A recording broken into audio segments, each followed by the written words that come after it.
थोडं डॉक्टर त्यांची एक मीटिंग होती त्यामुळे त्यांना यायला उशीर होतो आहे, पण आता आपण आपल्या कार्यक्रमापुढे चालूया. तर आजचं कार्यक्रमाचं वैशिष्ट्य म्हणजे वर्षा कानडेची मुलाखत घेतली आहे. आता तुम्ही एव्हीमध्ये पाहिलं असेल ती काय काय करत होती. तर ती 20 वर्ष डायलिसिसवर पण होती, 2 तिचे ट्रान्सप्लांट पण झालेले आहेत. आणि आता तुम्ही वर्षाकडे पाहिलं तर तुम्ही म्हणाल अरे हे काही आम्हाला विश्वासच बसत नाही.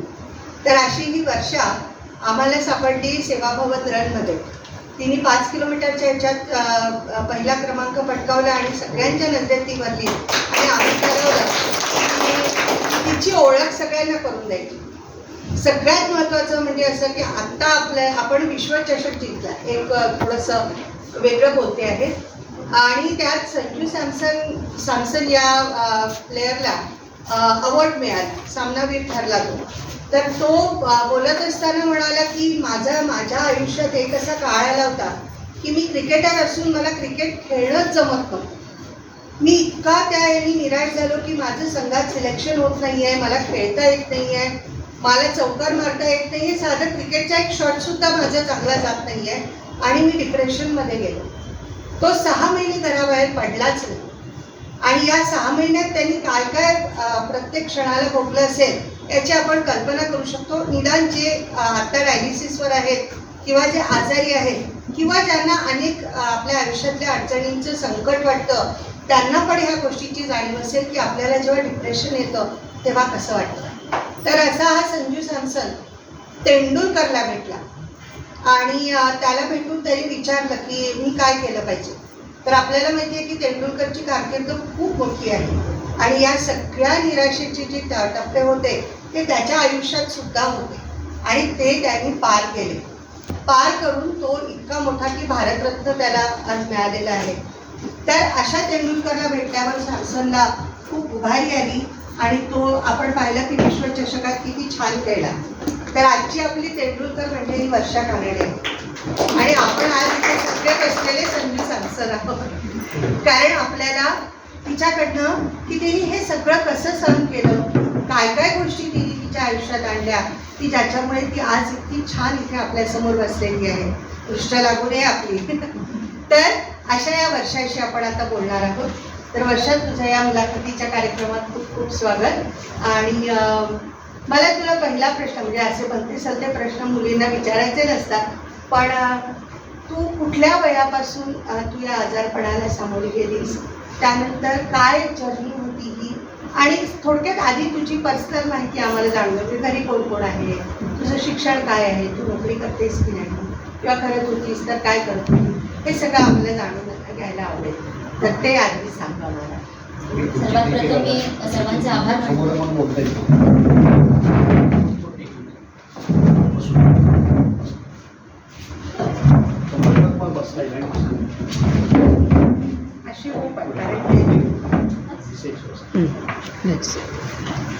सर्वांचे आभार मानते. अरे मला इथे संधी दिली बोलायला. कारण आपण जेव्हा डायलिसिसवर असतो तेव्हा आपण एका कोशात जातो की आपण बोलायला नाही पाहिजे किंवा असं होतं, ऑटोमॅटिक होत राहतं. तर ती आज मला संधी दिली, मला बोलायला इथे संधी दिली, त्याबद्दल खरंच खूप धन्यवाद. मी बाय बॅकग्राऊंड इंजिनियर आहे, ENTC इंजिनियर. वयाच्या 22व्या वर्षी ॲक्च्युली मला हा प्रॉब्लेम, 24व्या वर्षी 22व्या वर्षी मला BP डिटेक्ट झाला. अच्छा. हां, पण 24व्या वर्षापासून डायलिसिस सुरू झालं.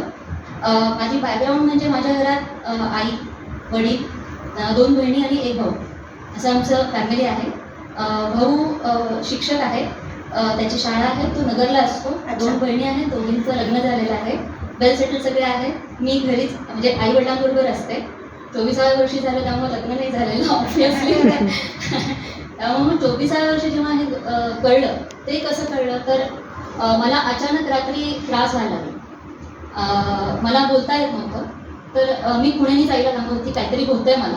म्हणजे आई म्हणजे झोपेत होते मी, काहीतरी होत होतं मला. आई शेजारीच होती त्यामुळे तिला कळलं की काहीतरी होतंय. मला सांगता येत नव्हतं. ती म्हटली लिहून दाखव. मला लिहिताही येत नव्हतं. अशा परिस्थितीत मग ती प्रश्न विचारत होती, मी उत्तर देत गेले की हॉस्पिटलमध्ये जायचं आहे का, मी हो हो करत राहिले. आणि मग अशा परिस्थितीत मी हॉस्पिटलमध्ये पोहोचले आणि तेव्हा ॲक्च्युली मला पॅरालिसिस झाला होता. हां, कारण माझं वन साईड एकदम हे झाली होती आणि तर ती ट्रीटमेंट चालू होती. पण तेव्हा मला कळलं की डायलिसिस पण आहे. म्हणजे तेव्हा मी अनकॉन्शियस होते. मे बी 2-3 दिवस असेल, माहीत नाही.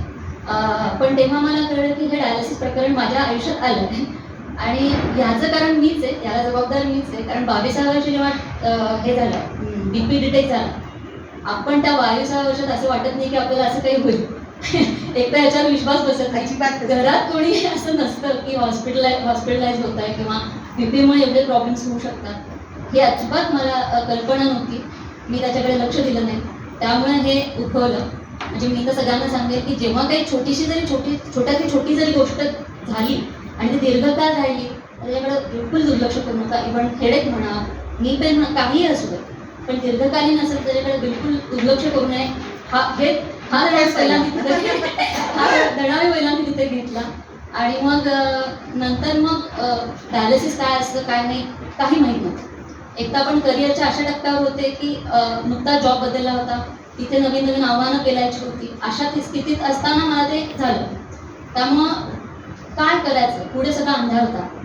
घरी आल्यानंतर प्रश्न पडला की आता पुढे काय, ऑफिसमध्ये घेतील न घेतील, परत माझं जॉब सुरू राहील न राहील, हे प्रश्न होते. घरच्यांना काय माहीत नव्हतं की डायलिसिस काय आहे, किडनी काय प्रकरण आहे, किडनी फेल्युअर म्हणजे काय असतं, सगळंच नवीन, सगळ्यांनाच नवीन होतं. पण सुरू झाला, असा प्रवास सुरू झाला. आणि काय मग डायलिसिस चालू राहिलं. त्यानंतर त्या डायलिसिसमध्ये अनेक सल्ले मिळतात आपल्याला की असं करा, तसं करा, तसं करा. तसे मलाही मिळाले. आणि घरच्यांचं पण असं म्हणणं की कशाने तरी बरं वाटावं हिला. बरोबर, ते तर कोणालाही वाटतं. हां, त्यामुळं आपण सगळं करत राहिलो. ॲक्च्युली मी म्हणेल की डॉक्टरांच्या सल्ल्याशिवाय काही करू नये. बरोबर. जे मी केलं ती एक चूक झाली. तर डॉक्टरांच्या सल्ल्याशिवाय कुठल्याही गोष्टी करू नयेत. त्यामुळे मला खूप प्रॉब्लेम्स आले की हे करा, ते करा, ते करा. त्यामुळे आणि जवळजवळ 2-3 महिन्यातच काय झालं की छातीत पाणी झालं. ओके. कारण डायलिसिस मी पोस्टपोन केलं. ओके. स्टार्टिंगलाच यांचं त्यांचं ऐकून. त्यामुळे मी सांगेन की कोणाचे ऐकू नये, डॉक्टरांच्या सल्ल्याशिवाय काहीही करू नये. आणि तेव्हा परत अनकॉन्शियस झाले, कोमामध्ये गेले होते त्यावेळेस पण. आणि मग काय थोडे दिवस असेल घरच्यांसाठी नवीन, म्हणजे घरच्यांना काय माहीत नाही त्यांचे काय अवस्था असेल वगैरे, पण त्यातनंही बाहेर आले सुदैवाने. आणि परत सुरू झालं. पण डायलिसिस म्हणजे काय सोपी गोष्ट नाही, ती शरीराला पण एक्सेप्ट व्हावी लागते. बरोबर बरोबर. त्यामुळे प्रत्येक डायलिसिसचा त्रास होणं या सगळ्या गोष्टी होत राहतात. पण म्हणजे जेव्हा तुला हे सगळं कळलं पहिल्या वेळेस, तर तेव्हा म्हणजे तू सांगितलंस तसं की आधी तर शॉक बसला किंवा आपण बिलीव्ह नाही करत की आपल्याला असं काहीतरी होऊ शकतं. आणि दुसरं म्हणजे वय असं असतं की तेव्हा आपल्याला असं वाटतं आपण सगळं सांभाळून घेऊ आणि हे होऊन जाईल. पण ती चूक ठरते आपली आणि नंतर आपल्याला कळत जातं की हे बरोबर आपण केलं नाही. आणि आता तर तेव्हा मग आता हे आपल्या आयुष्याचा भाग होणार आहे डायलिसिस. तर तेव्हा तुझी मनस्थिती काय होती? म्हणजे आधी जो शॉक बसतो किंवा चिडचिड होते, एक राग येतो सगळ्या गोष्टींबद्दल, किंवा हे असं आपल्याबाबत काय झालं याच्याबद्दल डिस्बिलीफ असतं. तर अशा सगळ्या गोष्टी होत असतात. पण तेव्हापासून ते डायलिसिस हा आता आपल्या आयुष्याचा भाग होणार आहे या ॲक्सेप्टन्सपर्यंत तू कशी आलीस? लवकर आलीस की उशीर लागला की कसं काय वाटलं तेव्हा तुला? म्हणजे तेव्हाची तुझी मनस्थिती काय? पहिल्यांदा मी तर खरं म्हणते की थँक्यू म्हणेन मी की हा आजार माझ्या आयुष्यात आला. कारण त्यांनी मला खूप शिकवलं. पहिल्यांदा फार निगेटिव्ह होते मी आणि त्या निगेटिव्हिटीमुळे पण मे बी त्याचाही परिणाम होतो. कारण मी म्हणते की 80% माइंडसेट असतो प्रत्येक गोष्टीमध्ये. तर तसा माझा तो निगेटिव्ह माइंडसेट होता त्यावेळेस. आणि त्यामुळे हे एक्सेप्ट करणं आणि हे एक्सेप्ट करून पुढे जाणं हे थोडं माझ्यासाठी पण डिफिकल्ट होतं. म्हणजे माझा त्यामध्ये मे बी 4-5 वर्ष तरी टाईम गेला असेल हे सगळं होण्यामध्ये. म्हणजे मे बी 2 वर्ष असे गेले की नाही हे व्हायलाच नाही पाहिजे अशा गोष्टींमध्ये. पण नंतर ते एक्सेप्टन्स आला. मग नंतर मी ट्रान्सप्लांटचा पण विचार केला. पण त्याच्या आधी ट्रान्सप्लांट पण करताना मला खूप सल्ले मिळाले की करू नकोस, परत फेल होतं, हे होतं. या ह्याच्यामध्ये काय झालं की जेव्हा करू नको असं कोणीतरी म्हणतं तेव्हा एक बॅक ऑफ द माइंड राहतं ते की अरे मे बी फेल होत असेल, माहीत नाही. तेव्हा आपल्यासारखे समुपदेशक असतात, त्यांना मी भेटले होते. त्यांनी बऱ्यापैकी लोकांचे मला हे दिलं, नंबर्स दिले होते त्यांच्याशी बोलले. पण असं पण होतं ना, ज्यांच्याशी बोलले ते सक्सेसफुल झालेले होते, ओके. पण अनसक्सेसफुल झालेल्यांचं काय? काय हा. हे मला माहित नव्हतं. पण माझा ठाम निश्चय होता की मी करणार, कारण आयुष्य कसं जगणार ना. बरोबर. 24व्या वर्षी ट्रान्सप्लांट झालंय, सॉरी डायलिसिस सुरू झालंय. 25 मला वाटतं 25-26 2007 मध्ये, म्हणजे 2005 मध्ये माझं डायलिसिस सुरू झालं. 2007 मध्ये माझं फर्स्ट ट्रान्सप्लांट झालं. ओके. आणि तो संपूर्ण डिसिजन माझा होता. मी हो म्हणाले, घरच्यांनी मला फुल सपोर्ट दिला. तू हो म्हणत असेल तर आपण करूया, कोणाचंही ऐकू नकोस. त्यामुळे मी ते केलं. बॅक ऑफ द माइंड होतं की नाही, हा ट्रान्सप्लांट मे बी सक्सेसफुल होत नाही. त्यामुळे प्रॉब्लेम आला. म्हणजे मी म्हणते ना, माइंडसेट हो. हा खूप अगदी. खूप कारणीभूत खूप होतो. खूप. कारण आपलं अनकॉन्शियस माइंड असतं ते कुठे ना कुठे कार्य करत असतं. त्याचं मला तिथे जाणीव आली, ती आत्ता होती, म्हणजे असं असणार आहे. हा. हां. पण मग ट्रान्सप्लांट झालं, छान झालं. म्हणजे असं मी ते हे केलं, म्हणजे एक्सेप्टन्स कधी आला म्हणताल तर ट्रान्सप्लांट नंतर आला. ट्रान्सप्लांट हां, नंतर. म्हणजे किडनी फेल्युअर झाला आणि मग माझ्या आयुष्यात ब्रह्मविद्या, म्हणजे मला आईची मैत्रीण आहे, त्यांनी सांगितलं की तू ब्रह्मविद्या कर. मग त्यामध्ये विचारांचं काय महत्त्व आहे हे कळलं.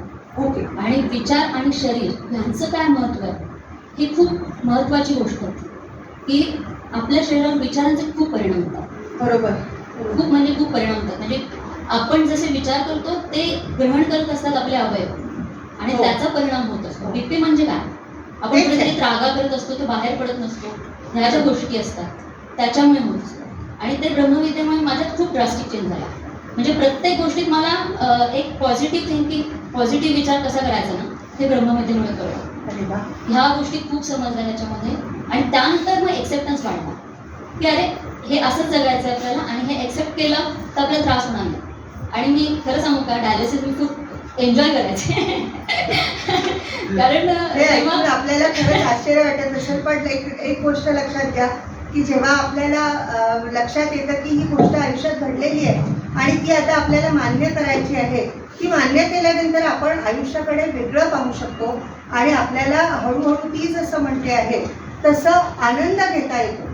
कारण आपण नॉर्मल लाईफ जगू शकतो, जरी आपल्याला इतर हे म्हणजे उपचार घ्यायचे असतील आणि ते थोडे कठीण जरी वाटत असले तरीही आज ती जे जसं म्हणते की मी डायलिसिस एन्जॉय करत होते, ती ते पुढे सांगेलही की ती डायलिसिस करताना आणखी काय काय करायची. तर ते पण म्हणजे हे सगळं करताना तुम्ही काळजी घ्यायची आहे, स्वतःचं BP लक्षात घेऊन, शुगर लक्षात घेऊन नंतरच या सगळ्या गोष्टी करायच्या आहेत. पण हळूहळू आयुष्याकडे पाहण्याचा आपला दृष्टिकोन बदलला की मग कसं आयुष्य छान होतं, अगदी कठीण काळात सुद्धा, संकटाच्या काळात सुद्धा. हे आज वर्ष आता सांगते आहे, त्यातनं तुम्हाला लक्षात. तर सांग, एन्जॉय केलं म्हणजे काय केलं? एन्जॉय करायचं म्हणजे काय, की डॉक्टरांनी सांगितलं की तुम्ही मध्ये जे खाता डायलिसिसच्या मध्ये ते तुम्ही काही खाऊ शकता. ते मी एन्जॉय केलं. किंवा आता काय खायचं, ॲक्च्युली मी फार फुडी नाही आहे, बाहेरचं मला तसंही आवडत नाही. पण तेव्हा सांगितलं होतं, म्हटलं चला सुरू करा. म्हणजे बाहेरचं इन सेन्स काहीतरी थोडंसं, पण बाहेरचं, घरातलं नाही, बाहेरचं असं म्हणून मी खायला सुरुवात केली. पण त्याचाही मूड म्हणजे एवढं काही इंटरेस्ट नव्हता. पण मग आई माझी खूप सुगरण, ती खूप छान छान पदार्थ करून आणायची. आणि तिथे एक छान फॅमिली तयार झाली होती डायलिसिसच्या ठिकाणी. त्यामुळे ते पण मी एन्जॉय केलं. असं नाही की मला त्रास नव्हता होत, त्रास होत होता, पण त्याचा कधी विचार नाही केला. त्रास होत होता म्हणजे काय, त्रास होतोय म्हणजे माझं डायलिसिस ओके झालं. Very nice. असं मी समजून ते डायलिसिस म्हणजे केलं ते 20 वर्ष. सेकंड ट्रान्सप्लांट, पहिल्या ट्रान्सप्लांटमध्ये तुला काय वाटतं की म्हणजे ते सांभाळताना कुठे काही चुका झाल्यात का, किंवा ट्रान्सप्लांट झालं म्हणजे अनेकांचं असं मत असतं की सगळं संपलं आता, म्हणजे दॅट पिरियड इज ओव्हर आणि आता सगळं आपण अचाईन करू शकतो. तर ते तसं नसतं. तर त्याबद्दल तू थोडं काही सांगशील का, की काय काय रिस्ट्रिक्शन्स असतात, कसं हे करायचं असतं, काय काळजी घेतली तर ते ट्रान्सप्लांट जास्त टिकतं, त्याबद्दल थोडं सांग ना मला. नक्की. फर्स्ट ट्रान्सप्लांट मी तेच केलं जसं तुम्ही आत्ता म्हटलं. तसंच माझं पण झालं, कारण ते वय तसं होतं, 26-27 वय असं होतं. त्यामुळं काय चलताय असं प्रकरण माझं होतं. त्यामुळे मी घेतली काळजी, नाही असं नाही केलं. तेव्हा मी 3 महिनेच घरी थांबले, जसं डॉक्टरांनी सांगितलं तसंच सांगितलं. पण तेव्हा वर्क फ्रॉम होम फॅसिलिटी नव्हती, त्यामुळे मला ऑफिसला तर जावं लागणार. मग त्यामुळे जास्त दिवस मला घरी नाही थांबता आलं. पण मी काळजी घेत होते, पण माहीत नाही कसं झालं ते, म्हणजे मलाही कळलं नाही की का झालं, पण ते झालं. पण आता सेकंड ट्रान्सप्लांट नंतर मी नक्की खूप काळजी घेते, व्यवस्थित काळजी घेते. ते म्हणजे कसं, तर एक तर मी वर्क फ्रॉम होम असल्यामुळे मला वर्षभर घरी राहता आलं. शक्यतो 6 महिने तरी घरी राहणं आवश्यक आहे. आवश्यक आहे.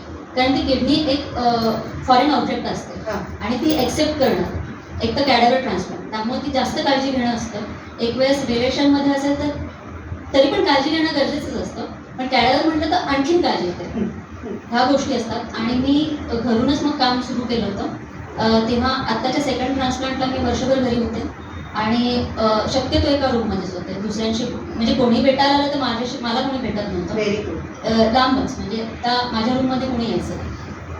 माझं पाणी उकळूनच प्यायचे नाही, म्हणजे वर्षोनवर्ष मी उकळूनच पिते. आणि एकतर मास्क मी घरात असेल, एकटी असेल तर नाही मास्क घ्यायचं, पण घराच्या म्हणजे माझ्या रूमच्या बाहेर पडले तर मी मास्क वापरायचे. एवढी काळजी घ्यावी लागते. आणि समजा बाहेर पडायचं असेल तर मास्क शिवाय बाहेर पडायचं नाही. जनरल टॉयलेट वापरायचं नाही, शक्यतो टाळायचं. तिथलं हायजीन बघायचं. बाहेर इवन खायची वेळ आलीच तर अशाच ठिकाणी खायचं की जिथं हायजीनची काळजी घेतली असेल. या सगळ्या गोष्टी तुम्ही सगळ्यांनी नीट ऐकायच्या आहेत, कारण हे अनुभव सांगणारे लोक कमी आहेत आपल्याकडे. ते आज आपण हिला का बोलवलेलं आहे ते तुम्हाला आता कळत असेल की हे सगळं तिने प्रॅक्टिकली केलेलं आहे आणि त्याचं काय महत्त्व आहे हे ती आपल्याला सांगते आहे. तेव्हा खूप काळजीपूर्वक की त्या गोष्टी लक्षात घ्या. शक्यतो आपला डबा आपल्या बरोबर असेल, पण काय 4-5 दिवस जायचं असेल तर प्रॉब्लेम येतो. पण शक्यतो टाळावंच. आउट स्टेशन जाणं टाळलेलंच बरं, पण अगदीच गरज असेल तरच जावं. जिथं नाहीच म्हणता येत नाही अशाच ठिकाणी जावं असं मी म्हणेन. आणि पाणी माझ्या बरोबर असतं. कुठले बाहेरचं पाणी पित नाही. एवढ्या सगळ्या काळजी घेतो. आणि शक्यतो पब्लिक प्लेसमध्ये डिस्टन्स ठेवून राहायचं. हां, खूप गर्दीत ज्यांचे ट्रान्सप्लांट झालेले आहे त्यांना खूप गर्दीत जाणं अलाउड नसतं.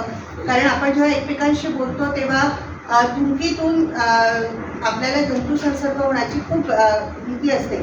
त्यामुळे ट्रान्सप्लांटेड पेशंटनी कायम मास्क लावणे, त्यानंतर स्वतःचं अन्न स्वतःसोबत शक्यतोवर ठेवणे किंवा अशा ठिकाणी खाणे आणि असे पदार्थ की जे अगदी गरम गरम तयार केलेले आहेत आणि तेवढेच खायचं आहे आपल्याला. त्याच्या पलीकडे अगदी उत्मात करू नये ही एक रिक्वेस्ट सगळ्यांना. ज्यांना ट्रान्सप्लांटसाठी प्रिपेअर पण करायचे आहे त्यांनी आतापासून या गोष्टी मनात ठेवणं खूप आवश्यक आहे. आपण आपल्या कार्यक्रमाला थोडासा ब्रेक देऊया आणि डॉक्टर तेलापुरांचं आपण स्वागत करूया. प्लीज डॉक्टर या.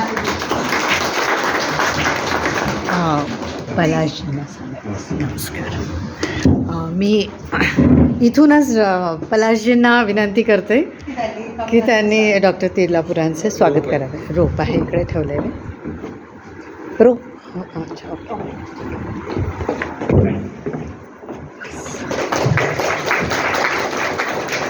थँक्यू.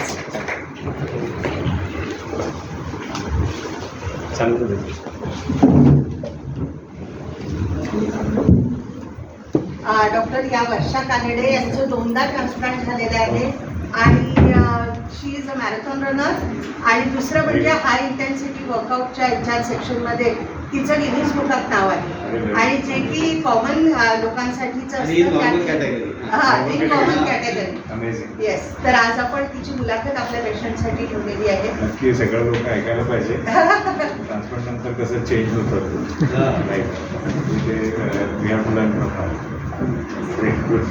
आता जास्त ॲक्च्युली सरच जास्त माहिती सांगते.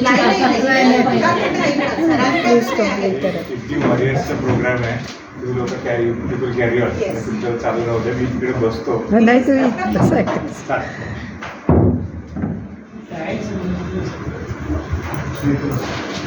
आम्हाला तुला असं विचारावंसं वाटेल, आपण मनस्थितीबद्दल बोलतो आहे की अनेकदा असं होतं की पेशंट निराश खूप लवकर होतो आणि ते खूप स्वाभाविक आहे. कारण आपला अवयव निकामी झाला आहे हे ऐकल्यानंतर कोणालाही वाईट वाटतं. दुसरं म्हणजे समाजात अशा लोकांबद्दल एक हे असतं की अरे रे, ही जी भावना असते त्याच्यामुळे त्या पेशंटला आणखी वाईट वाटतं की आपली अशी दयनीय स्थिती झालेली आहे की लोक आपल्याला अरे रे म्हणतात. असं कसं झालं तुमच्यासोबत असं हे. तर तुला असं कधी फेस करावं लागलं का? असं म्हणजे अशा रिॲक्शन्सला फेस करावं लागलं का? आणि तेव्हा तुझी रिॲक्शन काय होती? येस, मला हे अजिबात आवडायचं नाही. कोणी मला अरे रे म्हणतात. का म्हणून तुमच्यासारखीच आहे. ठीक आहे, माझं हे झालेलं आहे, इट्स ओके. म्हणून ते मी माझं काही करू शकत नाही का? मग अरे रे का करतात? असं म्हणायचं नाही, मी हसून टाळायचं, तुम्ही कशा आहात असं विचारायचे. तुम्ही बऱ्या आहात ना, मग मी पण मस्त आहे. आणि मी कधीही त्यांना असं काही हे नाही केलं की ते म्हणतात ना, कारण त्यांना माझ्याबद्दल काळजी म्हणून ते म्हणतात. मग त्यांना असं मला कधी त्यांचं वाईट नाही वाटलं, पण त्याच्यावर माझी रिॲक्शन अशीच होती हसून की तुम्ही बऱ्या आहात ना, मग मी पण बरी आहे. पण असं ॲटिट्यूड घेऊन जगताना जेव्हा तुझं पहिलं ट्रान्सप्लांट फेल झालं तेव्हा तुला काय वाटलं? दुःख झालं की असं वाटलं की आता पुन्हा काय आयुष्य, असं काय हे होतं तुझं, म्हणजे कसं वाटत होतं तुला तेव्हा? फर्स्ट ट्रान्सप्लांट फेल होताना ते डायरेक्टली फेल नाही झालं. आता कसं म्हणजे जेव्हा डायलिसिस सुरू झालं तेव्हा डायरेक्टली झालं, म्हणजे मला काही माहीत नव्हतं की असं काहीतरी होणार. पण जेव्हा फर्स्ट ट्रान्सप्लांट फेल झालं तेव्हा हळूहळू क्रियाटिन वाढायला लागलं आणि काही कळत नव्हती कशामुळे वाटतंय, काय होतंय. पण सुरू झालं, मग डायलिसिस सुरू झालं. पण या जो फेज होता ना तो खूप डिलेड होता की आता परत डायलिसिस करायचं का, हा जो फेज होता ना काही काळ असा गेला की मी खूप डिप्रेशनमध्ये गेलो की आता काय. मग घरात आई कसं, आईची काळजी असते, त्यामुळे सगळ्या गोष्टी आईशी बोलतात नाही. मग काय करायचं, तर मग एकदा असं डोक्यात आलं की आपण जायचं का मानसोपचार तज्ञांकडे. तर एकदा बहिणीला म्हटलं की आपण जाऊन येऊया. पण नंतर कळलं की नाही, त्यांची काही गरज नाही आपल्याला, आपण त्याला व्यवस्थित जरा हँडल केलं तर होऊन जाईल. कारण तिथं गेल्यानंतर मला असं काही वाटलं नाही की ते काही वेगळं ट्रीट करतात मला किंवा माझ्याकडनं काही हे होतं. मलाच कळलं की मलाच मी काहीतरी विचार केला तर होईल हे सगळं गोष्टी. तर मग तसं झालं आणि ते एक्सेप्ट केलं. म्हणजे नंतर मग जेव्हा डायलिसिस सुरू झालं, हां आता काय होणारच आहे असं माझं ॲटिट्यूड होतं की आता करायचंच आहे तर मग काय ना, आता कितपत हे करणार. मग ते एक्सेप्ट केलं आणि मग डायलिसिस सुरू झालं. असं किती वर्ष चाललं तुझं डायलिसिस? सेकंड ट्रान्सप्लांट दोन आय थिंक 2 वर्ष, 2 दोन वर्ष वर्ष. काहीतरी झालं. आणि मग तू कॅडेवरसाठी अप्लाय केलं? तेव्हाच केलं होतं Okay. म्हणजे जेव्हा डायलिसिस सुरू झालं ना तेव्हाच मी ॲक्च्युली कॅडेवरसाठी अप्लाय केलं होतं आणि इच्छा होती की लगेच करावं, म्हणजे माझी इच्छा होती की लगेच करावं. पण काय झालं, तेव्हा मला कॉल्स पण आले, लगेचच कॉल्स आले, 2-4 कॉल्स आले. पण असं झालं की त्याच्यामध्ये HCV पॉझिटिव्ह निघाले. ओके. आणि ते HCV काय आहे हा परत प्रश्न, म्हणजे काय असतं काय. म्हणजे मी गेले होते, टेस्ट करून आले आणि डॉक्टरांचा फोन आला, अगं तुझं HCV पॉझिटिव्ह आली असतो. म्हटलं काय असतं सर ते, तर म्हटले ते लिव्हर फंक्शन्सचं असतं, हॅपेटायटिस C असतं ते पॉझिटिव्ह आली असतो. म्हटलं मग त्यांनी काही प्रॉब्लेम येईल का. डॉक्टर म्हटले होऊ पण शकतो, नाही पण होऊ शकत, काही सांगता येत नाही. म्हटलं मग आता काय करायचं, कारण अनभिज्ञ होते त्या बाबतीत मी. मग म्हटलं ठीक आहे, आपण आता थोडा वेळ थांबावं. आणि मग मी स्टॉप होण्याचा निर्णय घेतला की नको आत्ता मग ट्रान्सप्लांट. आणि मग परत पुन्हा डायलिसिस सुरू केलं. म्हणजे मग मी त्यांना पण सांगून ठेवलं की नाही, मी नाही करणार आहे, नंबर राहू दे पण मी नाही करणार आहे असं सांगून मग मी ते डायलिसिसवर परत आले. मला माहीत नव्हतं की हॅपेटायटिस C काय आहे, त्याच्यावरची प्रक्रिया काय असते, त्याच्यावर ट्रीटमेंट काय असते, काहीच माहीत नव्हतं. आणि म्हणून भाऊ आणि मी होतो तेव्हा डिसिजन घेतला की नको दादा, म्हटलं आत्ता नको आपण हे करायला, आपण नंतरच बघूया, हे काय आहे ते प्रकरण बघूयात आपण आणि मग ठरवूयात की करायचं की नाही. असं झालं. मग ते हॅपेटायटिस Cचं पण पुढे ते म्हटले की ट्रीटमेंट होती त्याच्यावर, पण तेव्हा ती खूप कॉस्टली होती आणि तेव्हा इंजेक्शन्स होते. आणि ते इंजेक्शन्स पण असे होते की त्याने खूप त्रास व्हायचा, त्याचं जे ताप येणं, HB लो व्हायचा आणि असे खूप प्रकरणं व्हायची. म्हणजे त्यामुळे ते तरी पण मी घेतले होते. 6 इंजेक्शन्स घेऊ शकले, पुढचे नाही घेऊ शकले कारण ते पॉसिबलच नव्हतं, खूप विकनेस आला होता. त्यांनी कमी झालं पण असं नव्हतं की हे होईल, म्हणजे पुन्हा वाढणार नाही अशातला भाग नव्हता. आणि मग सेकंड ट्रान्सप्लांट म्हणतच नव्हते की करायचं, कारण माझं लाईफ चांगलं चाललं होतं डायलिसिसवर, की आता असंच जगायचं असं मी ठरवलं होतं. त्यामुळे मी माझी म्हणजे माइंड पॉवर पण वाढवली होती आणि माझी हेल्थ पण व्यवस्थित ठेवली होती. एक सांगेल नक्की की माझा ॲक्सिडेंट झाला होता तेव्हा माझा पाय फ्रॅक्चर झाला होता, पण त्याला प्लॅस्टर करता येत नव्हतं कारण ऑलरेडी आपल्यात कॅल्शियम कमी असतं, ते प्लॅस्टर झेपणार नव्हतं. आणि तेव्हा मग महिनाभर मी घरी होते, पण ऑफिसला तर जावं लागणार होतं, म्हणजे काय कोणाला हे होत नाही. आणि त्यामुळे मी इवन ऑफिसला जायचं ना म्हणजे असेच जायचे आणि जिना चढायचं बसून चढायचं. 3ऱ्या फ्लोअरवर माझं सेक्शन होतं, जिना बसून चढायचं. पण त्याचं मला कधी वाईट नाही वाटलं की हां आता करायचं आहे तर मग करायचं, हे ॲटिट्यूड होतं माझं. आणि डॉक्टर म्हणाले होते की आता आयुष्यभर तुला काठी वापरावी लागणार. डॉक्टरांच्या हॉस्पिटलमध्येच होते, मी तिथल्या तिथं सोडून दिली. म्हटलं नाही, डिपेंडन्सी आपल्याला नाही ठेवायची. आणि जेव्हा तिथं काठी सोडून दिली ते सोडलीच, मी परत घेतलीच नाही आता. त्यामुळे आपण जेवढा कॉन्फिडेंटली, कारण डिपेंडन्सी खूप वाईट माझ्या दृष्टीने, म्हणजे मला आवडत नाही डिपेंडन्सी. म्हणजे मी बघते डायलिसिसमध्ये ॲक्च्युली की कोणीतरी बरोबर असतं, मला ते आवडत पण नाही. कोणी मला ते नाही आवडत. माझं खाल्लं तर बरं, म्हणजे मला कोणीतरी माझी हेल्प करतं ना, हे खूप असं गिल्टी फील येतं. गिल्टी म्हणण्यापेक्षा खूप काही करतात ते आपल्यासाठी ऑलरेडी, आणि एवढंही करायचं म्हणजे ते जरा फील होतं. त्यामुळं शक्यतोवर आपण इंडिपेंडंट राहावं हे माझं हे होतं. त्यामुळे तेव्हा मी ते काठी सोडली. आणि कधीही म्हणजे मी आभार मानते देवाचे की मला कधीही असं कोणाकडनं तरी करून घ्यावं लागलं असं झालं नाही. त्याच्यासाठी खूप मी म्हणजे नेहमी थँक्यू म्हणते. आणि ब्रह्मविद्या एवढं शिकलं की ग्रॅटिट्यूड खूप महत्त्वाचं आहे. खूप आपल्याकडे जे आहे थोडंसं आहे त्याच्यासाठी थँक्यू म्हणायचं देवाला. त्याने खूप पॉझिटिव्हिटी येते आणि मन शांत राहतं, हे होतं. आता ट्रान्सप्लांटला किती वर्ष होती? सेकंड ट्रान्सप्लांट डिसेंबर 2022 मध्ये झालं. ओके. आणि आता सगळ्यात महत्त्वाचा प्रश्न म्हणजे आम्ही तुझी एडी पाहिली, त्यात तू सगळ्या प्रकारचे व्यायाम करतेस, म्हणजे आसनं करते आहेस, त्याच्यानंतर तू मॅरेथॉन रन केलंस, हाय इंटेन्सिटी वर्कआउट्स तू करते. तर हे सगळं तुझ्या या आयुष्यात कसं आलं? म्हणजे जनरली काय होतं की लोक निराश होतात आजारपणात आणि मग म्हणतात की जसं तू म्हणाली तुला आवडत नाही, पण मला भरवून दिलेलं आवडतं, किंवा आपण स्पेशल आहोत, आजारी आहोत म्हणजे स्पेशल आहोत, मग मला पाणी दे, मग मला खायचं करून दे, मग माझं असंच झालं. नाही, असं करणारे नाही, मी आळशी आहे. मी आळशी आहे, पण माझं कोणीतरी केलेलं नाही आवडत मला. म्हणजे मला आणून दिलं कोणीतरी घेते असं काही नाही. नाही, त्याच्या मागे त्या लोकांचं प्रेम पण असतं आणि कधी कधी असं होणं छान वाटतं. पण मला तुला हे विचारायचं की मग हे सगळे एक्सरसाइज करणे या सगळ्यासाठी तू कोणाचं गायडन्स घेतलं, याचं मोटिवेशन तुला कोणाकडे मिळालं आणि हे करावं असं तुला का वाटतं? कारण ट्रान्सप्लांट नंतर खूप काळजी घ्यायला लागते आणि अनेक म्हणजे एवढी मोठी सर्जरी झालेली आहे म्हणून लोक खूप प्रिकॉशन घेतात.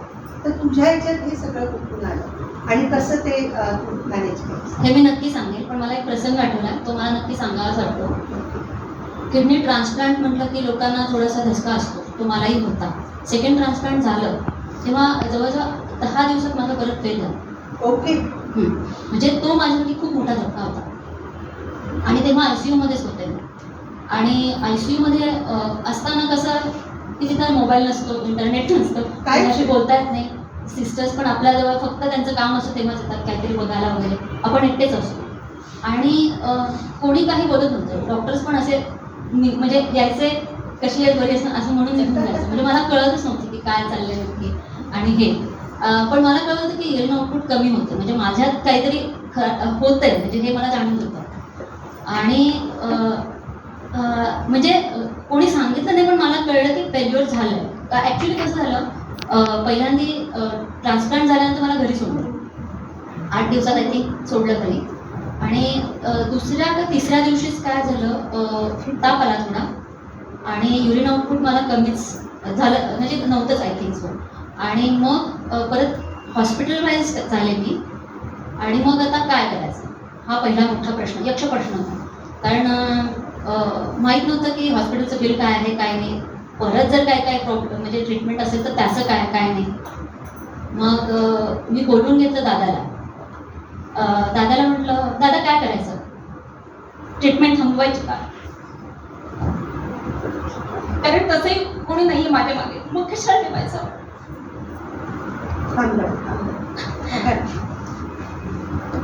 कारण त्याच्यासाठी पण तो धक्काच होता, काय करायचं.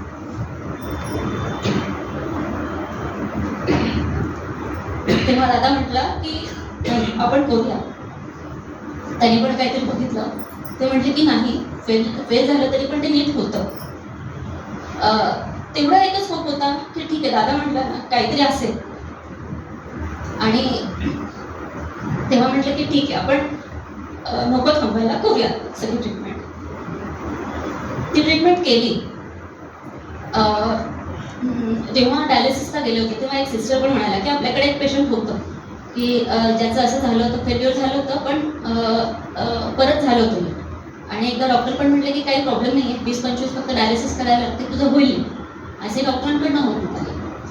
मग तेव्हा मी घेतलं की ठीक आहे, काही प्रॉब्लेम नाही. एक डोक्यासारखा विचार होता की आपले कष्टाचे पैसे, हां, आणि ते आपण काही कोणाचं मारून नाही आणलेलं, मग का असं करा, असं नाही व्हायला पाहिजे आणि होणारच नाही. कारण आपण काय खूप काय म्हणतात ना, खूप वर्षांनी हा डिसिजन घेतला आहे, म्हटल्यानंतर असं नाहीच होणार, ही एक होप होती. आणि झालं, म्हणजे जी काही ट्रीटमेंट होती ती केली, डॉक्टर करतच होते, पण माझे पण काही प्रयत्न चालू होते. माझे जे ब्रह्मविद्येचे गुरु आहेत त्यांना मी म्हणजे डॉक्टरांना रिक्वेस्ट करून मोबाईल घेतला, त्यांना मी कॉल केला, मी काय करू, कारण तिथं अशी परिस्थिती नसते, सगळी निगेटिव्हिटी असते त्या ICU मध्ये. त्यामुळे तिथे काही असं ध्यान वगैरे प्रकरण होतच नव्हतं माझं. पण घरी आल्यानंतर मी ते केलं, म्हणजे दोन्ही डॉक्टरांची ट्रीटमेंट आणि डॉक्टरांनी बोलवलं होतं शनिवारी डायलिसिस, म्हणजे शुक्रवारी बोलवलं होतं, पण माझा रेग्युलर वार शनिवारचा होता. डॉक्टरांना म्हटलं होतं की मी शनिवारी येते. आणि डॉक्टर म्हटले की ठीक आहे, तुझ्या नेहमीची वेळ आहे तेव्हा ये म्हणून. आणि मग काय मिराकल झालं मला माहीत नाही, पण 3 वाजता मी ते काय आम्हाला सांगितलं होतं ते केलं मी. आणि माझं युरिन आउटपुट व्यवस्थित झालं, म्हणजे मी तेव्हा 180 ml आय थिंक पाणी पिलं असेल, तर मला आय थिंक 190 का 200 अशी काहीतरी युरिन आउटपुट झालं, विच इज गुड. म्हणजे मला खरंच तो आश्चर्याचा धक्का होता. जेव्हा दादाला सांगितलं तेव्हा पण तो पण खूप खुश झाला. म्हणजे हे माझ्यासाठी खूप मिराकल होतं. म्हणजे अशाही गोष्टी घडू शकतात, त्याच्यासाठी आपण प्रिपेअर राहायला पाहिजे. असं याच्या मागे मेंटल स्ट्रेस, मेंटल खूप स्ट्रॉंग असायलाच नाही होणार.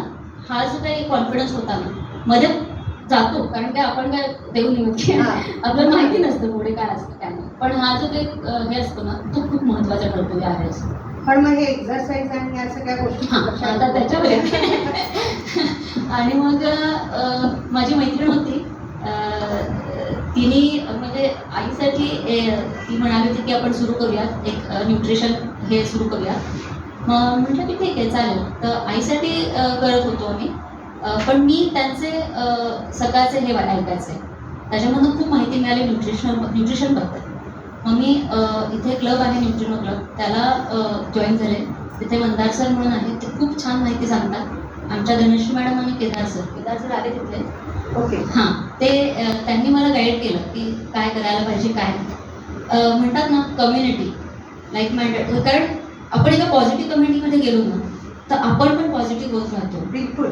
आज तुला बोलवण्याचा उद्देश आमचा हाच होता की तुझी पॉझिटिव्हिटी इथल्या सगळ्यांना मिळावी, आणि म्हणून तुला आम्ही बोलवलेलं आहे.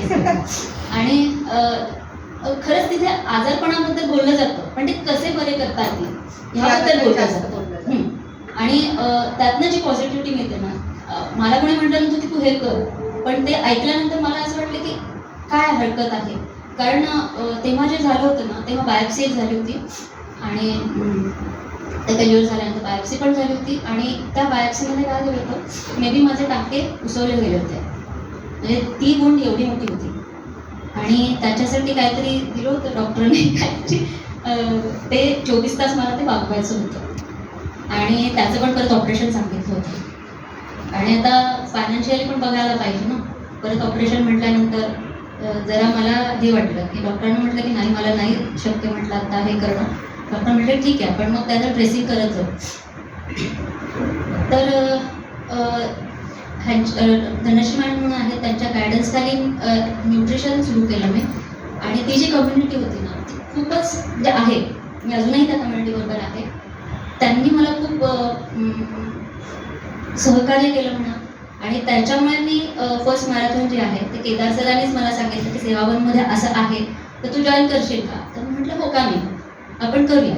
आणि मग मी ते केलं. आणि त्याच्या आधी म्हणजे एक्सरसाइज वगैरे म्हणतात तर माझं चालणं म्हणजे डॉक्टर सांगतातच की तुम्ही चालायला पाहिजे, त्यामुळे माझं चालणं होतंच. आणि बऱ्यापैकी म्हणजे रोज सकाळी कंटिन्यू चालणं असायचं. आणि म्हणजे तेव्हा आपलं वजन वाढतंच. हो हो, तर ते कमी करणं गरजेचं असतं, म्हणजे कंट्रोलमध्ये ठेवणं गरजेचं असतं. त्यामुळं त्याच्यातही मला फायदा झाला न्यूट्रिशनचा आणि माझी एनर्जी लेवल बूस्ट करायला फायदा झाला. मेडिसिन्समुळे जे काही प्रॉब्लेम्स होतात म्हणजे साईड इफेक्ट्स म्हणण्यापेक्षा ॲसिडिटी वगैरे वाढू शकते, विकनेस येतो, या ज्या गोष्टी होतात त्याला पण मला त्याच्यात फायदा झाला. आणि मग केदारनाथमध्ये मी मॅरेथॉन धावले आणि त्याच कम्युनिटी थ्रूच माझं गिनीज बुक ऑफ वर्ल्ड रेकॉर्डसाठी पण हे झालेलं आहे. त्यामुळे कम्युनिटी खूप महत्त्वाची आहे. आपण कोणाबरोबर राहतो आणि कोणते विचार करतो. बरोबर. त्यामुळं तिथे आजारी माणसाला कधी आजारी ट्रीट करत नाही. पण आता हे तुझ्या महत्त्वाचं. रुटीनमध्ये या सगळ्या गोष्टी असतात म्हणजे पहाटे उठणे, व्यायाम करणे, Yes. हे सगळं तू करते आणि तू वॉकला जाते, रन करते, म्हणजे या गोष्टी तुझ्या ह्याच्यात आहेत. म्हणजे आफ्टर ट्रान्सप्लांट सुद्धा तू हे सगळं व्यवस्थित हो, हो, maintain हो. करू शकतेस. ही खूप चांगली गोष्ट आहे, आपल्याला लक्षात घेण्यासारखी आहे की ट्रान्सप्लांट नंतरही छान नॉर्मल लाईफ तुम्हाला जगता येऊ शकतं आणि त्याच्यासाठी तुम्ही फक्त चांगल्या मेंटल स्पेसमध्ये असणं खूप आवश्यक आहे. तेव्हा हे खूप मोठे आशेचं किरण आपल्याला तिने दाखवलेलं आहे आणि सांगितलं आहे की असं जर तुम्ही छान चांगले पॉझिटिव्ह राहिले तर तुम्ही खूप चांगलं आयुष्य जगू शकता. आपल्याला त्याबद्दल डॉक्टरसुद्धा नंतर सांगतीलच दिव्यापूरसर. आणि आता आम्हाला हे सांग की आम्हाला तू काय सांगशील, म्हणजे इथे पेशंट बसलेले आहेत अनेक, त्यांना तू काय सांगशील की सांगितलं आहेसच तू, पण तरी एक संदेश तुझ्याकडनं की ट्रान्सप्लांट हा उपचार घेणे किती चांगला आहे, काय तुझा काय अनुभव ते मी जसं म्हटलं की मी डायलिसिसच करणार होते, पण डायलिसिसमध्ये एक स्टक होतं आयुष्य की डायलिसिस ऑफिस, डायलिसिस, घर असंच राहतं आयुष्य. पण जर आयुष्यात काहीतरी करायचं असेल तर ट्रान्सप्लांट करणं योग्य, कारण थोडेसे आपल्याला रिलीफ पण मिळतं, तो वेळ युटिलाइज करू शकतो आपण. त्यामुळे ट्रान्सप्लांट करणं कधीही योग्य, पण त्यामध्ये काळजी घेणं पण तेवढंच महत्त्वाचं आहे. आपण आता चांगलं झालो आहे म्हणून सगळं सोडून द्यायचं आणि नॉर्मल आयुष्य जगायचं असं नाही होऊ शकत. ते थोडंसं आपल्याला काळजी घ्यावी लागते. प्रत्येक वेळेस लक्षात ठेवावं लागतं की आपल्याला हायजीन पाळायचं आहे. कोणी जर म्हणजे कोणाला जर सर्दी वगैरे असेल तर त्याच्यापासून दूर राहणं कोणी कधी होऊ शकतं. त्यामुळं असं काही नाही की सर्दीच व्हायला पाहिजे, पण खोकट कधी पण होऊ शकतं. त्याची काळजी घेणं म्हणजे 24 आवर्स आपलं लक्षात ठेवायला पाहिजे की आपल्याला व्यवस्थित राहायचं आहे. तर जेवढा होईल तेवढं मास्क वापरणं, पाणी आपलं म्हणजे मी सांगितलंच आहे, पाणी व्यवस्थित राहणं, पाण्याचा इंटेक व्यवस्थित ठेवणं, जो आणि तोही डॉक्टरांच्या सल्ल्याने. डॉक्टरांच्या सल्ल्याने जे काय आहे ते डॉक्टर सांगतील ते करणं गरजेचं आहे इथून पुढे. आणि डॉक्टर म्हटले तरच कुठे जायचं असेल तर जा, नाही शक्यतो टाळा. आता तुझ्या भविष्यातल्या काय योजना आहेत? तुझी नोकरी सुरू आहे. मी भविष्याच्या दृष्टीने मी नोकरी सोडली आहे, जस्ट मागच्या महिन्यातच सोडली. कारण मला आता संपूर्ण आयुष्य किडनी पेशंट एक फर्स्ट प्रायोरिटी असेल माझी. त्याच्यासाठी समुपदेशन करण्याची माझी हे आहे. आणि चाइल्ड न्यूट्रिशन, कारण आपलं भविष्य, भारताचं भविष्य मुलांवर डिपेंड आहे. अगदी अगदी. तर मग मुलांचं आरोग्य चांगलं आरोग्य राहणं आणि त्यासाठी न्यूट्रिशनची किती गरज आहे हे हल्ली काय होतं की जाहिराती खूप लागतात आणि मुलं मागतात, अट्रॅक्ट होतात. अट्रॅक्ट होतात, ह्या ज्या गोष्टी होतात. आणि त्यासाठी पेरेंट्सने काय करायला पाहिजे, कारण पेरेंट्स महत्त्वाचे असतात. कारण पेरेंट्स असं करणार तसंच मुलं करणार. त्यामुळे पेरेंट्सचं हे हा एक माझा उद्देश आहे. आणि महिलांसाठी असं की महिला आपल्याला लहानपणापासून शिकवलं जातं की स्त्री त्यागाची मूर्ती आहे. त्यागाची मूर्ती, म्हणजे स्वतःच्या हेल्थकडे कधीच लक्ष देत नाही. हा जो प्रकरण आहे तर स्त्रीने स्वतःच्या हेल्थकडे लक्ष द्यायला पाहिजे, याचा अवेअरनेस मला आणायचा आहे. हेल्थबद्दलच अवेअरनेस आणायचा आहे. त्यासाठी मी हे माझे पुढचे हे आहे की स्त्रियांना हेल्थबद्दल अवेअर करू. की तुम्ही आता इथे बसलेल्या सगळ्यांना विचारते की 6 ते 7 मध्ये किती संध्याकाळचं जेवण तुमचं कधी होतं, 6 ते 7 मध्ये होतं का? हो म्हणजे हा जो अवेअरनेस आहे हा जो अवेअरनेस आहे की आपण 10 वाजता जेवतो, हे जे प्रकरण होतात आणि माहिती नसतं म्हणून ते होतं, तर तो अवेअरनेस हा आणण्याचा माझा मानस आहे. किती छान. आज मला वाटतं आणखी काही प्रश्न विचारायचे मला तरी वाटत नाही आहे. तुम्हाला जर कुणाला काही वर्षाला प्रश्न विचारायचे असतील तर नक्की विचारा. पण एक इतकी प्रेरणा देणारी मुलगी आज आपल्या इथे उपस्थित आहे, तर तुमच्या मनातल्या काही गोष्टी असतील तर त्या नक्की विचारा यांना. कारण मला वाटतं अशी संधी आपल्याला पुन्हा मिळणार नाही. पण ती जसं म्हणते आहे की येणार आहे ती आपल्याला काउन्सिलिंग करायला, तर विचारा प्रश्न. कोणाला असेल तर प्रश्न करा. नाही, असं सांगता येईल का की या 4 गोष्टी सगळ्यांनी खावं आणि या 4 गोष्टी अजिबात खाऊ नये? डायलिसिस पेशंट का ट्रान्सप्लांट नंतर नाही, डायलिसिस पेशंट. ते सर जास्त चांगलं सांगू शकतो माझ्यापेक्षा. मला वाटतं त्यासाठी आहार तज्ञांचा सल्ला घेणं हे Yes. सगळ्यात श्रेष्ठ. उत्तम आहे. कारण प्रत्येक पेशंट, प्रत्येक वेगळा व्यक्ती ही असतो. वेगळी असते, हां. त्यामुळे त्याच्याबद्दलचा निर्णय हा डॉक्टर जास्त चांगला हे घेऊ शकतो. प्रत्येकाच्या तब्येतीप्रमाणे ते आहार ठरवून देते.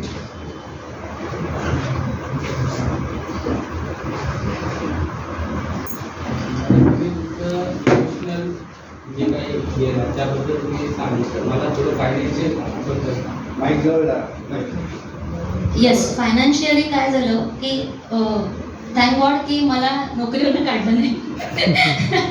हा पहिला गोष्ट.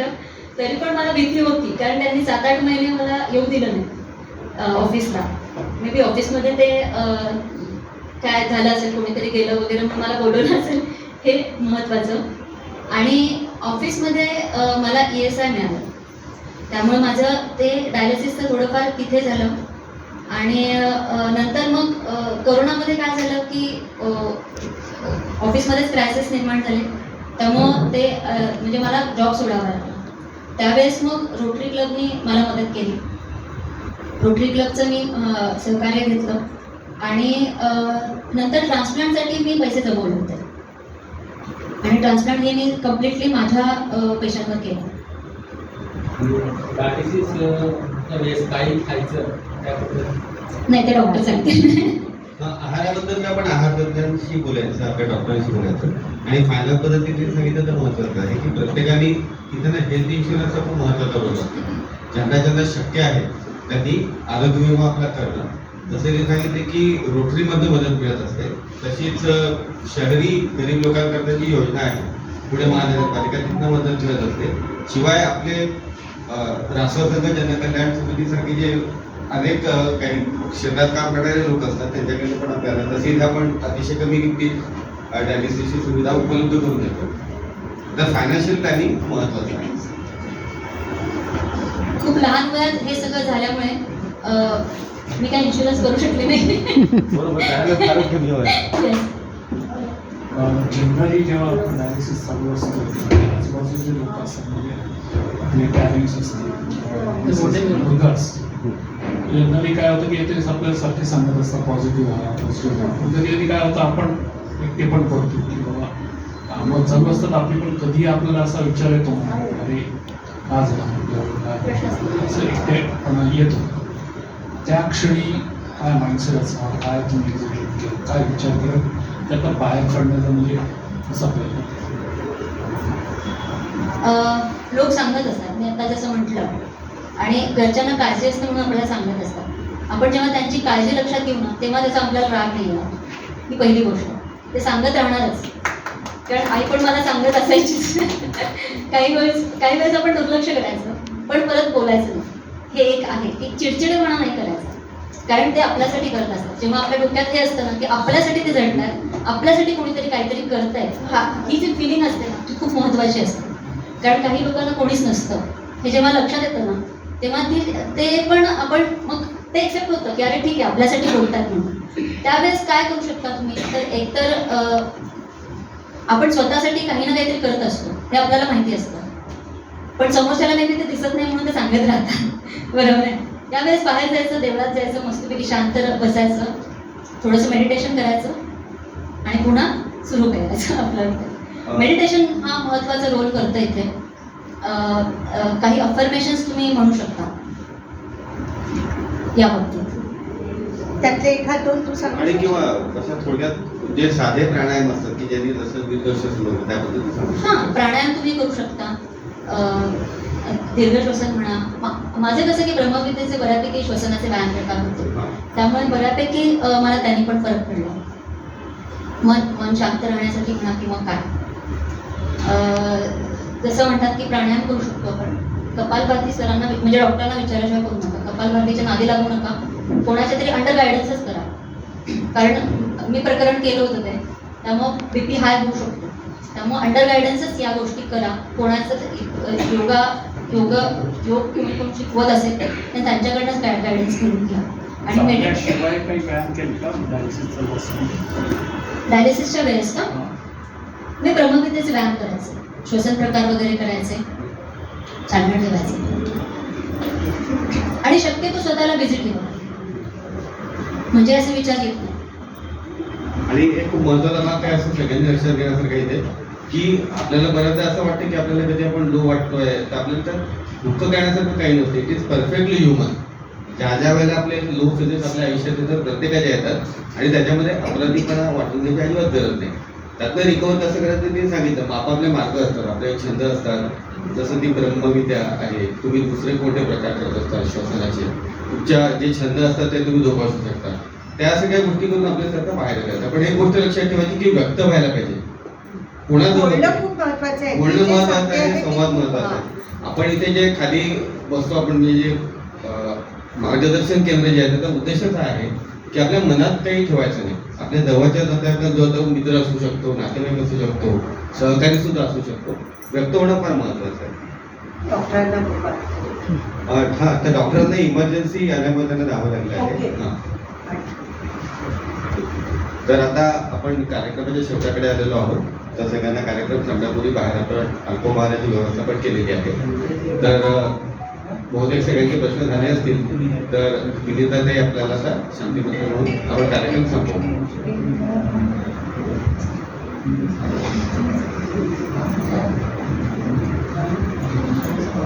आणि वर्षा कानडे आपल्याला जॉईन होणार आहेत, तुम्ही त्यांच्याशी बोलू हो, शकाल. त्या आपल्या सल्ला आणि मार्गदर्शन केंद्रामध्ये आठवड्यातनं त्यांना जेव्हा सुटेबल होईल तेव्हा ते येत राहतील. त्यांच्याशी तुम्ही फोनवर पण संपर्क साधू शकता. एक गोष्ट लक्षात घ्या की ती जसं म्हणाली की कम्युनिटीमध्ये असणं आणि पॉझिटिव्ह असणं हे खूप महत्त्वाचं आहे. तर तुम्ही आल्यानंतर नुसतं बसून राहून परस्परांशी नका बोलू. तुम्ही मार्गदर्शन केंद्रात या, तिथे बोला, आमच्याशी बोला, ती येणार आहे तिच्याशी बोला, तुमचे प्रश्न सतत विचारत जा. कुणालाही कंटाळा येणार नाहीये. पण मनात काहीतरी साचलेलं राहू देऊन आणि ते असं कॅरी फॉरवर्ड करणं हे असं काहीही करू नका. आम्ही इतकं रिक्वेस्ट करत असतो की तुम्ही सगळ्यांनी अशा कार्यक्रमांना यायचं, पण त्याला प्रतिसाद फारसा चांगला मिळत नाही. हे पण सत्यस्थिती आहे. तुम्ही इतर पेशंटला पण सांगा, त्यांच्या नातेवाईकांना पण सांगा की हे सगळं आपल्या भल्यासाठी आहे. आणि हे जर आज तुम्हाला कसं वाटलं, मी म्हणजे तुमच्या चेहऱ्यावरून तरी मला वाटतंय की तुम्हाला तिचं बोलणं ऐकून छान वाटलंय, तर मग हे असं आपण सगळे मिळून एकत्र जर महिन्या 2 महिन्यांनी असं काहीतरी बोलत राहिलं तर मला वाटतं की जास्त चांगलं राहिलं. आपण प्रश्न कोणाला विचारतोय किंवा आपण कोणापुढे व्यक्त होतोय हे खूप महत्त्वाचं असतं. पण एखाद्या अनसक्सेसफुल म्हणा किंवा जे सारखंच काहीतरी मला हेच होतंय, मला तेच होतंय, अशा व्यक्तीशी जर तुम्ही व्यक्त होत राहिला तर तो तुम्हाला आणखीन डिमोटिवेट करेल आणि त्याने आणखीन डिप्रेशन येईल. तर तुम्ही कोणाशी बोलता हे खूप महत्त्वाचं आहे. तुम्ही पॉझिटिव्ह लोकांशी बोला, ज्यांनी ह्याच्यातनं बाहेर पडले, ज्यांनी त्याच्यातनं स्ट्रगल करून बाहेर पडले, अशा लोकांशी बोला, असं माझं तरी म्हणणं. बिलकुल बिलकुल. एक प्रश्न आहे. एक प्रश्न आहे. हां, 1 मिनिट.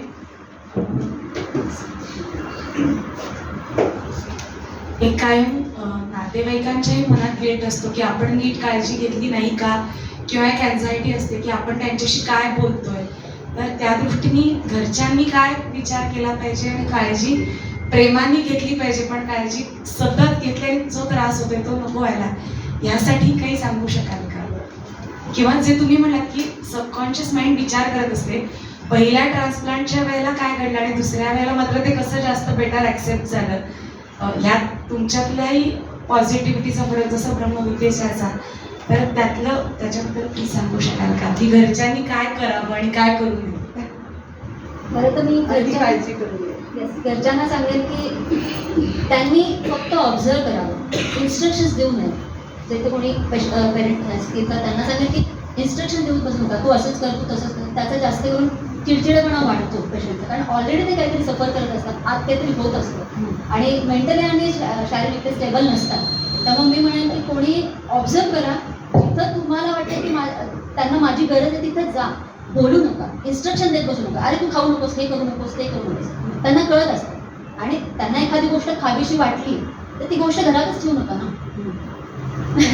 तुम्ही थोडे दिवस बंद करा किंवा तुम्हाला खायचं असेल तर ते व्यक्ती घरी नसेल तेव्हा खा. अशा गोष्टी आपण पाळू शकतो. आणि शक्यतो मी म्हणेन की ऑब्झर्व करा पेशंटला, त्यांना इन्स्ट्रक्शन द्यायला चालू नका. आणि जर दिलंच, कारण शेवटी आई असते, कोणीतरी असतं ज्यांना वाटत असते की अरे तुला बरं वाटावं किंवा त्या व्यक्तीला बरं वाटावं, म्हणून कोणीतरी न राहून देतं इन्स्ट्रक्शन. त्या म्हणायचं काळजी करू नकोस गं, मी बघेन व्यवस्थित आहे, काही काळजी करू नकोस. हा आपला ॲटिट्यूड पाहिजे असं मला वाटतं. पेशंटनी पण तेवढंच ह्याने घ्यायला पाहिजे पॉझिटिव्हली की ते जेव्हा बोलतात तेव्हा ते केअरिंग नेचरने बोलतात आणि इन्स्ट्रक्शन देतात. त्यामुळे आपण तेही लक्षात घ्यायला पाहिजे, काही काळजी करू नको, मी येईल काळजी म्हणून.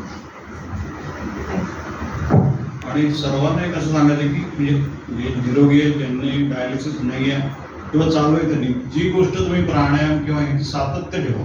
म्हणजे हे 15 दिवस मी प्राणायाम केला काहीच फरक जाणवला असं करू नका. म्हणजे एखाद्याला महिन्याभरात पण फरक जाणवेल, काहीला 6 महिने लागतील, काहीला वर्ष लागतील. तर त्याचा छोटासा एक अनुभव मी सांगतो की माझा डावा गुडघा खूप दुखत होता. ही 5 वर्षापूर्वीची गोष्ट आहे. मी न चुकता प्राणायाम करत होतो आणि मी आता गिरनार पण जाऊन आलेलो. हे त्यासाठी लोकांना सांगण्यासाठी, सातत्याचं महत्त्व सांगण्यासाठी म्हणून थोडं सांगितलं. येस, मी म्हणेन की काहीतरी त्रास कमी व्हावा म्हणून प्राणायाम आणि योग करण्यापेक्षा तब्येत नीट राहावी म्हणून करा. काहीतरी फळ मिळेल म्हणून नका करू. तो एक आयुष्याचा घटक बनला. प्राणायाम म्हणजे एक्सरसाइज म्हणा, प्राणायाम म्हणा, जे काय असेल ते. तुम्ही जर त्याच्याकडे असं बघत राहिलात की नाही मला हे बरं व्हावं म्हणून मी करणार, तर त्यासाठी नका करू तुम्ही. आयुष्यभर तुम्ही हे करा. एक आपण ब्रश करतो, आंघोळ करतो, त्याप्रमाणे तुमची एक्सरसाइज ठेवा. ते ह्याच्यासाठी देऊ नका की तुम्हाला बरं व्हायचं. ते ऑटोमॅटिक मिळेल, बाय प्रोडक्ट तुम्हाला ते मिळणार असं मला वाटतं. Yes, very good.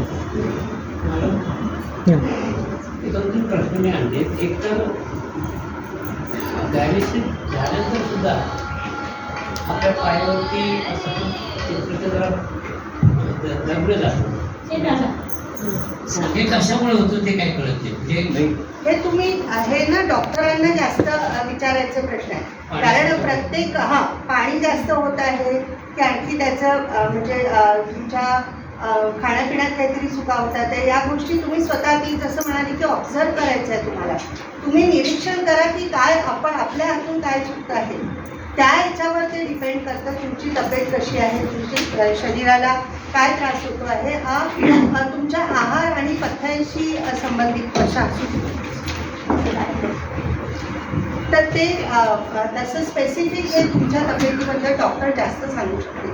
तिला आपण अडचणीत आणण्यात नाही. आम्हाला एक महत्त्वाचं सांगितलं की हिमोग्लोबिन किडनी पेशंटचं त्याचा स्टँडर्ड 10.5 आहे, 11 आहे, तर ठीक आहे ना असा. हो, पण हे डॉक्टर जास्त चांगलं सांगू शकतात. आता आपण कार्यक्रम होता तर या उपचारामधलं मानसिक भागाचं महत्त्व हो, याच्याबद्दल ती बोलली. पण आपल्या आहाराने जे आहेत त्याबद्दल जसं आपण बोलत असतो वारंवार, ते आपण त्यातून सॉर्ट आउट करू शकतो. तर बहुतेक प्रश्न झालेले आहेत. मला वाटतं तो विविध. मग आता आपण वर्षासाठी एकदा टाळ्या वाजवूया.